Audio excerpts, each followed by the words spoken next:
So I started out high school, always involved in electronics and things. Went into the Navy, was EOD specialist. So always electronics and cutting edge type technology was one of my favorite things. After the Navy, went to Georgia Tech, got my computer science degree. Worked with several companies. I would say like four in my entire career, actually, just because I've worked places a long time. But I had worked with Scott and Eric for the last decade, probably as a contractor or a partner with them. And the fit, it just made sense that we all came together like we did.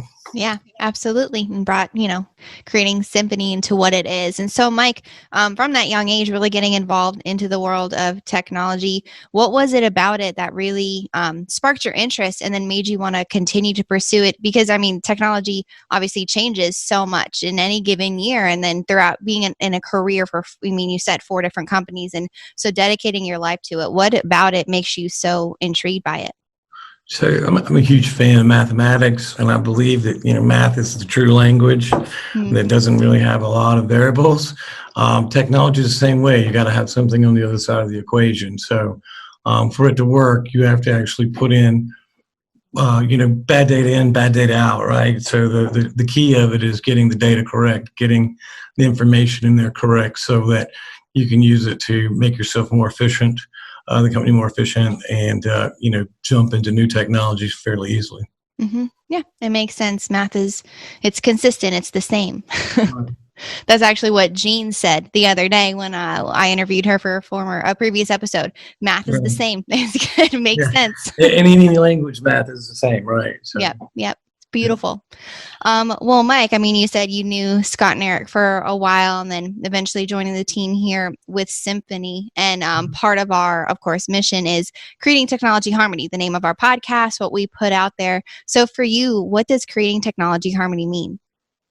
It means getting all the factions. Being a true integrator means being able to grab any data port, any data point, anything that we can manage and make it easier for the customer to do their business, because that's the ultimate goal, right? The customer needs to make sure that their integrations are seamless, that their deployments of their equipment, gear, or whatever all work together in a harmony, right? And so that's what it means to me, is making 10 different technologies speak as one technology, so that we can make the customer more efficient and provide them a lot more vision into their own business. Mm-hmm. Yeah.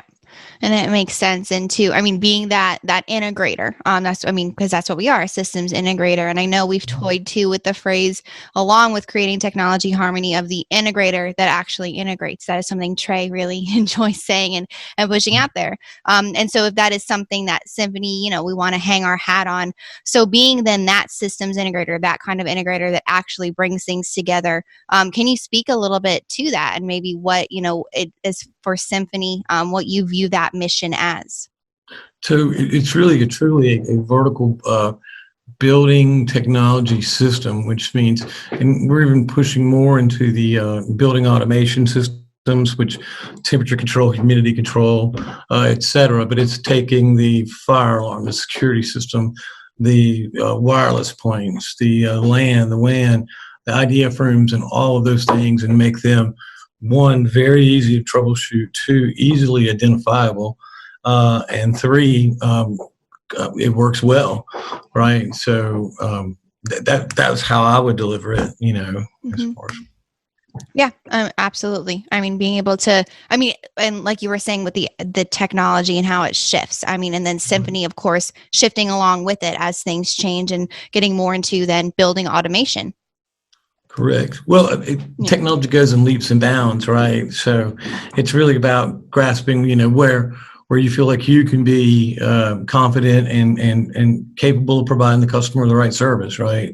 So it's being able to adjust to the new technologies. Obviously, going into 5G, I know you've done some podcasts on those as well, but that's a new pushing technology, right? And we're looking at that, but we're also looking beyond that, right? What's going to be the next technology after that? So that's really key to what we do.